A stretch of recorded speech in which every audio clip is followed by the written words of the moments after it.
yesterday, Ben Walker shared this tweet on his Twitter profile. If you're not familiar with him, he is the community manager of Battlefront 2 and often informs the public of upcoming updates, so make sure you're following him to get the latest news. Anyway, I thought quite interesting this post, as I was quite split on this idea. I had to read through the responses, and I was baffled by the responses really. I thought it would be much more split, however, it was quite one-sided. Most people did want new maps rather than old maps. Now, I want to go over the reasons for and against using old maps, as I feel like people aren't really looking at the big situation. I don't know, it's important to remember that there is a team behind Battlefront 2 working their asses off to make new content, and it is quite hard to forget this. So I do want to just take a step back and have a look for the reasons for and against in this video, and I'll go over the people's responses and my own opinion at the end. So of course, old maps are easier to bring back. We already have the layout. I'm guessing most of it is already made. You know, stuff like objects in the map, obviously the layout and buildings and stuff, that's all already been made. It's just really updating the graphics and hopefully improving the layout.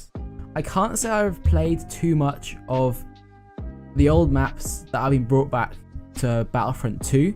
I know Cloud City got brought back, which I've played, a fair bit on Heroes vs Villains, but I can't really remember how it was on Battlefront 1. I'd look back on some of the footage and it does seem very similar, the outside bit. With Jabba's Palace, again, I haven't really played either one. I did have the season pass, but there's just no one playing it because no one really bought the DLCs, so I don't actually remember playing that one.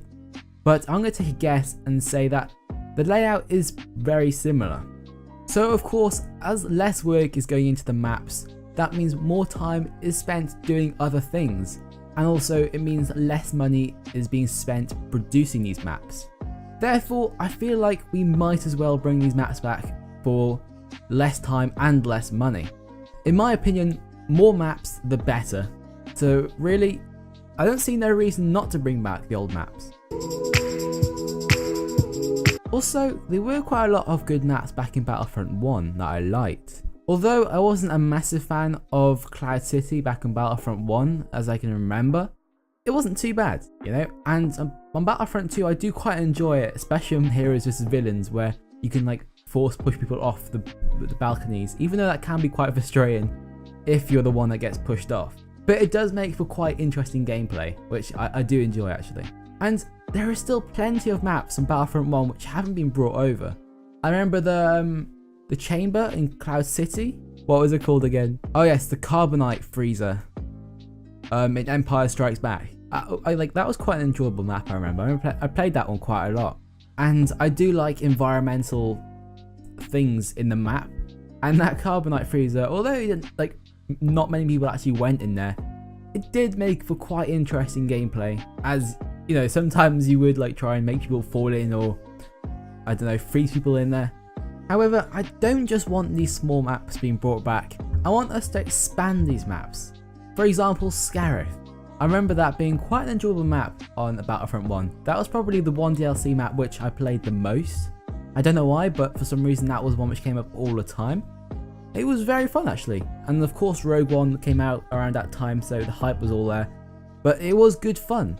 Now imagine this Scarif map expanded for Galactic Assault, adapted for Galactic Assault. It could be very enjoyable. In fact, this is probably the one map which I want the most brought back to Battlefront 2. Although my previous 2 points are true, this does mean that we'll get less new content.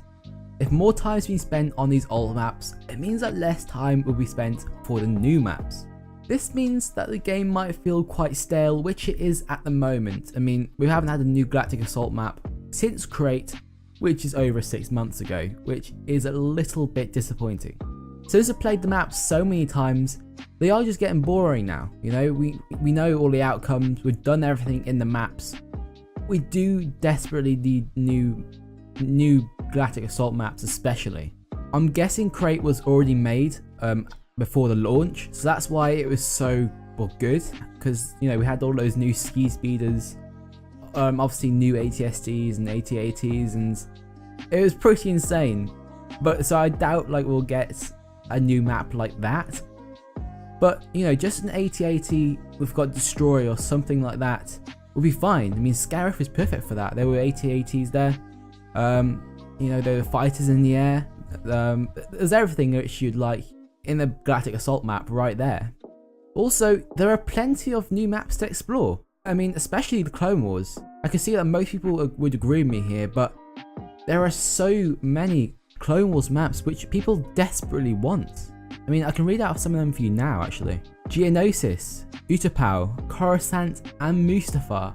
I would agree with all 4 of them, you know, they're all very iconic maps.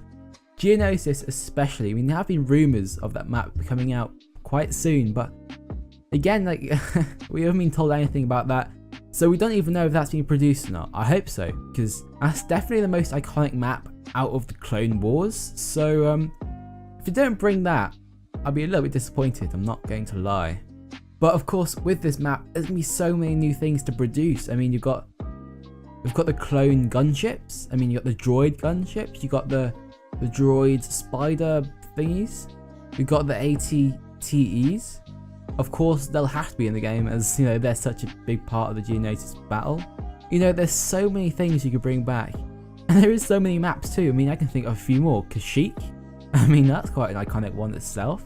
You got countless of battles in the animated Clone Wars series, which you can introduce. They could just do so much more with the Clone Wars, which they're missing out on. And I know so many people will just love those maps brought into the game. I think that probably is the one reason why so many people are against old maps being brought back, as there is so many new maps you can explore. And I can definitely understand why people feel this way, but think about how much work is going to be needed for these new maps to be produced, especially for the Clone Wars. There is so many new like vehicles you gotta make, but I guess once you've made most of the vehicles, there isn't much more work to do.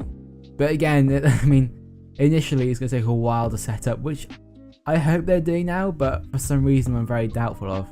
I mean, if you read a few more of what people have said here, people want new heroes, more specifically Obi-Wan, General Grievous, both heroes which have been rumoured since the start of the game, well, since the launch really. This guy here is agreeing with me. We want bigger maps, bigger modes and objectives.